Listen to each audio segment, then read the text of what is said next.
Today, we're talking to the McKinneys. This couple has known each other for years. Guess why? It's because they're high school sweethearts who drifted apart but found their way back to one another. This is going to be a really good limestone love story.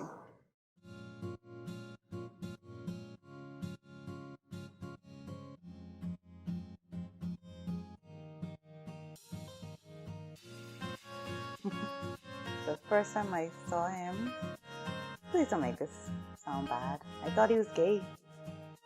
We met in the 7th grade in high school, and he had on this tight pants, and back then tight pants was not in, and I just thought he was gay. First time I met my wife, it was in the 7th grade, Aquinas College. It's a funny story. She actually teased me when she first saw me, when we first met. Coming out of primary school into high school, I was a little chubby and the clothes were a little tight. So she was like, "Oh, look at the fat, tight up boy." So I was like, "Hi, who are you? Don't know who you are." So he lost a bunch of weight in grade 8, and to me he just started to look like Chris Brown. Chris Brown was popping then, and I just like, oh my God, this guy is so cute. And for the whole 7th year, I used to call him gay and everything. And then it was just like in grade 8, he just refined himself, and I just fell in love. Moving into the 8th grade, I lost the weight, pants got slack, and now all of a sudden she's in love with me.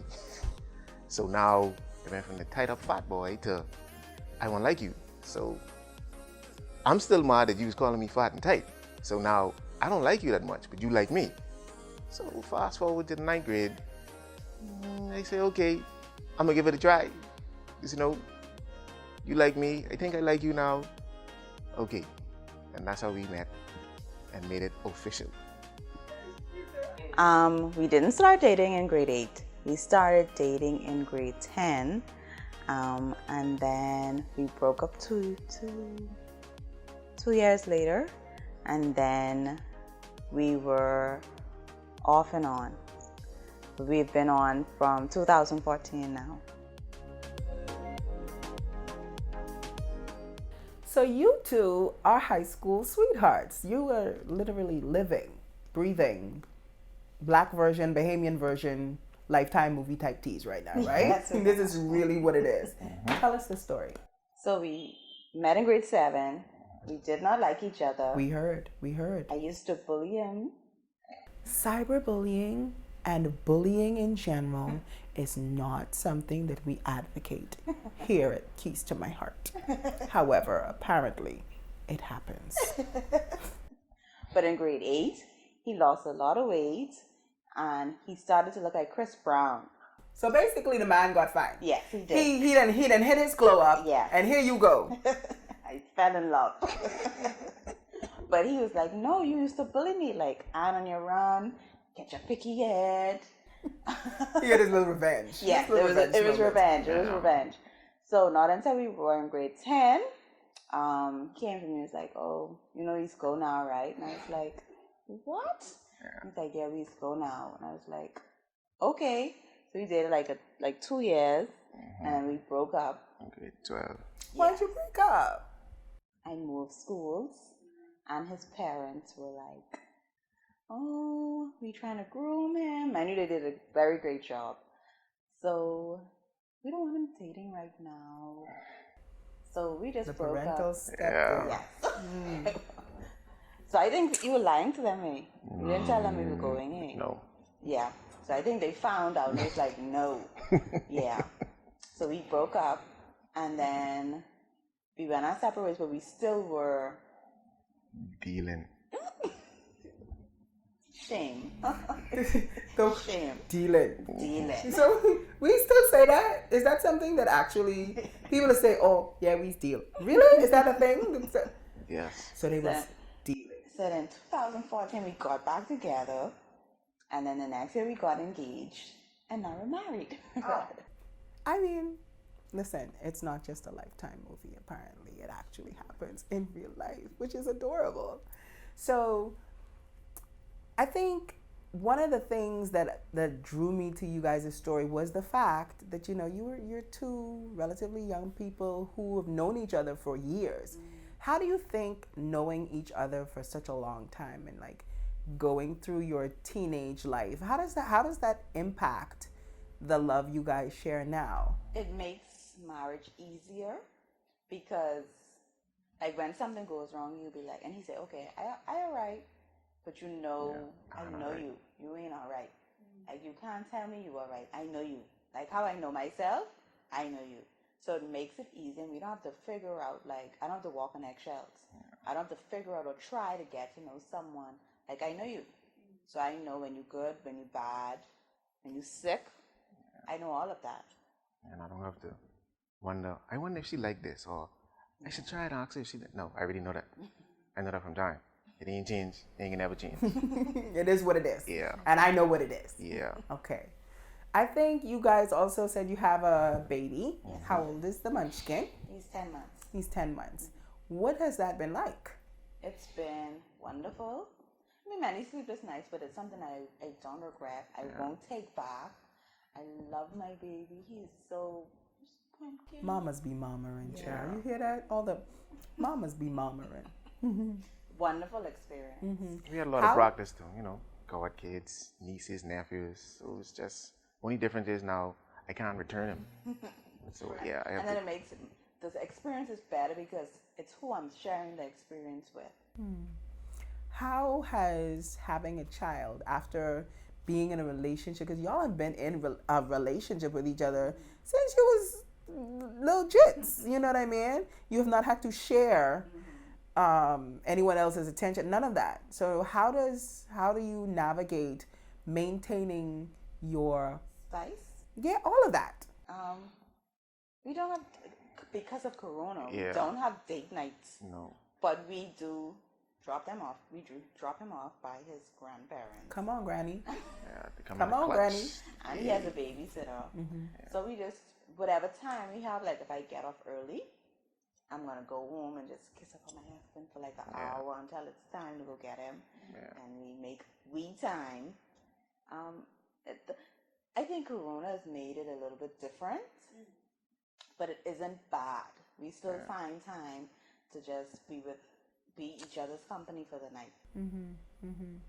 What do you think is the most challenging thing about navigating your marriage and your role as a parent? I don't know. Probably sleeping. Yeah. That's probably the hardest part. Because sometimes I just want to go sleep and be like, I sleep. But I know I have to deal with my son. Or when we're in the middle of it, my baby. Yeah. My baby might just pop his head up and be like, what y'all doing? Yeah. I see y'all. So then you got to stop. That's probably the hardest part. But because we were prepared for it, because it didn't just happen like, oh man, they're pregnant. Okay. No, this was planned. We prepared for it, I guess, years before, but it just decided to happen now. I was already groomed to be a good father and to be a good husband, so that's expected. So it isn't as hard because... The only part I would say is when we're in the middle of it. I love that you said that it was planned. Because, we hear these stories about how, child, I get catch. I know plenty of people who get catch. Even in marriage, it has happened, It In could happen. fact, I tell people all the time, if you ever see me pop up with a newborn baby, I get catch because I... No, you know what I mean? So I love that you guys, like it was an intentional thing. Yeah. How do you feel about like your thoughts on the Black family and really planning to be a unit and be together in like a marriage with the babies, or the baby if it's just one, like whatever it is? I think it's not glorified the way it should be. I could say my husband is the only person who I've ever been pregnant for. And I think that needs to be pushed more. There's nothing wrong with having your kids or etc. But I think we need to start raising our families together. I didn't come from my parents. He came from it, but I didn't come from my parents being married. And I see there is a difference. I see more love in his home. I see more, I could depend on you in his home, in his parents' marriage. And I admire that. So I feel as though we need to glorify that more. It's a wonderful thing to know that I could rest assured that my husband, my children's father, when unity together, I love it. I think it's a good thing. I think we need to push it more. Why don't you think that's a thing? Like especially in the Black community, why don't we celebrate that? Because it's interesting that you said you can tell the difference between my bringing and his bringing. I think there was a breakdown between the millennials and what's it before us, baby boomers. Okay, yeah, because I find it really interesting that you are able to see the difference, and I'm just curious about why that is. Like, why is yeah, I think it was a breakdown with most parents within the Gen X community or generation, and I think a lot of men slipped by the wayside, so they couldn't offer that, and it just became habit. So because I can't offer, if I am not groomed to love you, I can't. If I'm not groomed to love, I can't. If I'm not taught, yes. If I don't have an example, yes. So I think that's the big breakdown there, and I think we need to get back to it because, like I said, I love it. I want my son to see his mom being loved. I want eventually the rest of my kids to see their mom being loved and their father being respected, and him bringing the bread home. Of course, me too. But I also want them to say, I want something like what my mom and dad has.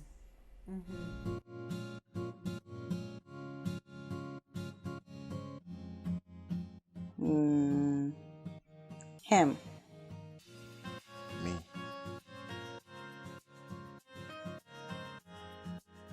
That's a half-half. Me.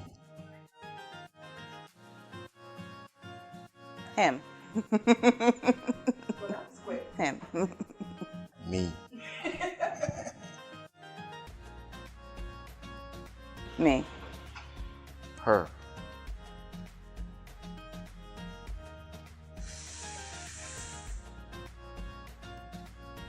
Me. Me.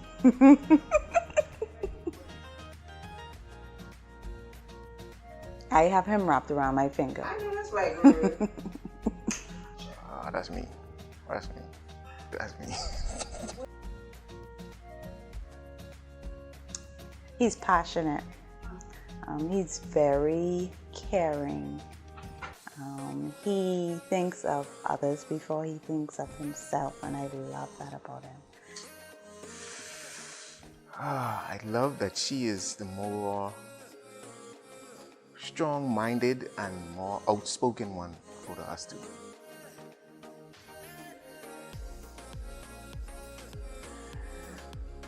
Men stuff, like he'll leave his pants on the floor sometimes.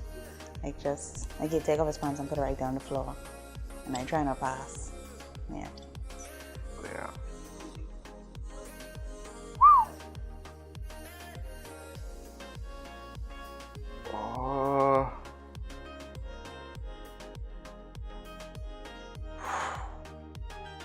It's nothing, you know.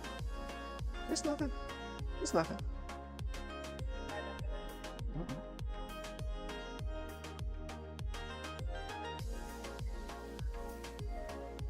That would be me. Him.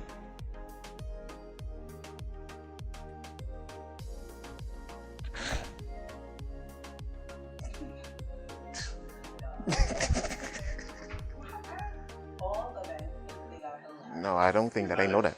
I know that. Him. So I was going to ask you, Alcott, as the husband, as the father, as the head of the household, how important is it to you that you sort of duplicate the example that you really saw in your own family dynamic? Honestly, it's a choice as a man you would have to make, because I grew up with my stepfather. My biological father was never there for me. And I guess the early part of my life, I struggled. So not until I was about 10, 11, going into my teens, I was in that love and that fatherhood environment. So being in that environment and knowing what not having love and a father, it made me choose love. And then also, because I know what it is to not have it, I never wanted to put that on my children or my wife or whatever. So I guess you could say I had the best of both worlds. So I know what it is to have it, and I know what it is to not have it. And I don't want anyone that comes to me to not have it. So I will try my endeavor best to have that love and that affection and that fatherhood and that man. And yeah, I gotta be that guy. I have to be that guy. You're doing good, sweetie. Oh, they're so cute. I love it. So I think, we hear so much, because you guys are relatively young, right? We hear so much about how, the young people, they don't know nothing about love. They don't know nothing about being in love and fighting through things and, sticking it out. Like, Grammy was with, Grampy for however many years. But these young people, first thing they want to do, first fight, they want to run to the divorce court. So what do you say to, the naysayers who say that young people don't care about love, or they're not interested in having real, long-term love? Let's differentiate real long-term love now. Okay. So granddaddy used to have 3 different baby mothers. Papa was a rolling stone. So now, and then back in the day, Grammy wasn't working. So Grammy used to have to sit in a corner and do what she had to do. Now, when women, I would hope, won't settle for that. And I could rest assured that my husband wouldn't do that to me. So, you could be in a divorce court. No. This marriage. You could be mad. Yeah. You go in the front room, I can go and then we can come back. So it ain't none of that. But I would like to say to the naysayers that it's not that. I love my husband. I feel as though you just have to find who is for you.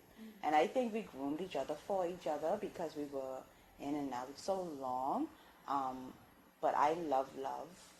I love my husband. I love my marriage.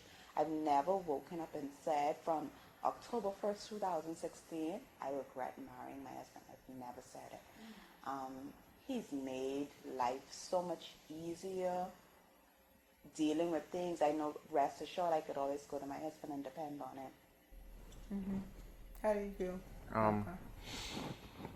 For the naysayers and those young couples that want to get into marriage, with me, we had a solid foundation, meaning we dated for a while, we were engaged for a while, and then we went through the proper process before marriage. You have to have your counseling, you understand? You have to meet her family, meet my family. So once I do say I do, it don't be a, man, I shouldn't have. But once you get that solid foundation, proper counseling, and don't rush. Understand? Don't rush. Marriage is a long-term commitment, not just a wedding. Mommy don't have to be there, because mommy ain't gonna be there when row day come. Understand? So you have to be committed to this one person, and you have to stand by that. You have to, I can make this work. She made me mad yesterday. I can cool off for today, and we can try it again tomorrow. So, I mean, after the parentals had stepped in and said, the first time, what was the conversation like when you roll up and be like, well, mommy, remember Alcott from high school? Well, it wasn't my mommy. My mother never stopped liking him. Oh, So, mamas be knowing too. mind you, Lord, look, I got my business. It was daddy. Listen, tell him a business. So we weren't together, and I had a boyfriend, but he would still pop up by my house. Oh, you was one of them. And Yeah. mommy would still allow him to pop up by the house. And I'm like, mommy, I ain't going nowhere. I have a boyfriend. Alcott say, my woman is my woman. She just don't realize she's still my woman. Yeah. Sometimes. So, he can, but that's my woman, and that's my future mother-in-law, and I come to see her, and you're gonna have to deal with that. I used to bring ice cream, so it wasn't really And mine. he was bringing people. This was a planned situation. Yeah. Alcott was on a mission. Okay, clearly. It wasn't my mommy. It was his parents. His parents, they were okay. Little ups and downs here and there. But when we were about to get married, everyone had to sit down and say. So his daddy was like, we approve of this. Oh. We want this. We are stamp on this. I remember that conversation. You remember that conversation in our old apartment? When they came over, I think it was like a week before the wedding. And it's like, we back in this. Pops was talking, Mom sit on the bed. Oh, yeah, I remember that. I can ask Pops if you remember. Yeah. But yeah, they approved and everybody approved. And on the wedding day, I was like, my mommy caused me to be late. Let me just put that out there. I was like 20, 30 minutes late, and his mom called me. She's like, Jay, you still coming, right? She wanted to be. She's like, "What you not gonna do is stand my baby up?" She was like, yes. She said, "You are not going to stand up my good boy child." I was good. I didn't bring this man and groom him for you. You coming, right? I was like, yeah, I come in. I just 2 minutes away. But yeah, everybody approved. My daddy was all for it. My daddy's like, let my daughter go get married. We don't care if she's young. She's doing the right thing. Like, my daddy was a big proponent. Yeah. And then my mommy always liked them, so yeah. I remember in one of our initial conversations, you mentioned that you had gotten a lot of, Flack. yeah, Yes, for I being did. young. We got flack from family members and like strangers. Like anybody would see the engagement ring, they'd be like, don't take his name, child name, change so Co-workers. expensive. Not really co-workers, but clients. My coworkers. Don't take his name. Make sure you do this. How did that make you feel? I felt It made me as- want to do it even more. that. Just, And I'ma I felt prove you as though wrong. people were wronged and they feel as though my experience isn't going to be your experience. no. I can't tell you to don't buy a BMW because my BMW break down on me. I You just didn't take understand? care of my BMW. Yeah. So I didn't say, oh, I wonder if I shouldn't. I was like, that's y'all. Like, I still get this mine. I still get married to this. This man will treat me good With a T. with a T. Good. You think I drop in this name? My daddy's like, if you don't get rid of that name, like, what you holding up? I was like, okay, daddy. That was Father gone- that approved. was- that was End gone of in like a story. weekend. It was gone in like a week. Yeah. My name was Wow. gone. Like, he was like, you changing his name, right? I was like, yes. Change Wow. his name. Wow. So if there is one thing, the world is watching. Like, what do you want people to know? Not just about the Jeffrice and Alcott love story, but like, what do you want them to know about their own love, their own life? I feel as though you have to have respect in a relationship. If you don't respect each other, that's that. Trust. I trust my husband. I know he trusts me. And I feel as though you have to be friends first. A lot of people would say, yeah, I love you, but you have to like each other.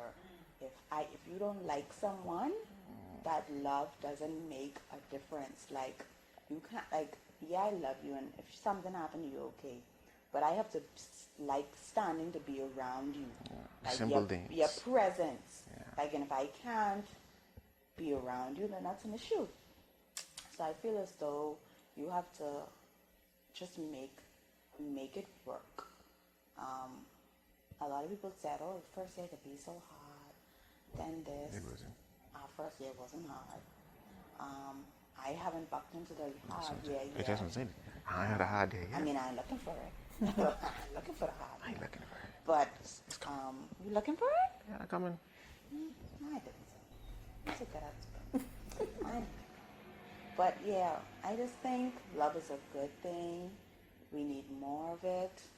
I love love. I love to see, I promote everybody to get married. Once you're making sense, and y'all go just go get your counseling and go get married.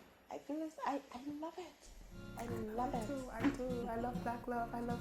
I love to see like people in love. It's a beautiful thing, you know. It's really beautiful. Hello, we're we're the the McKinneys, and this is our limestone love story. Y'all just on camera being all beautiful and fine and melanated and things of that nature. I'm here for it.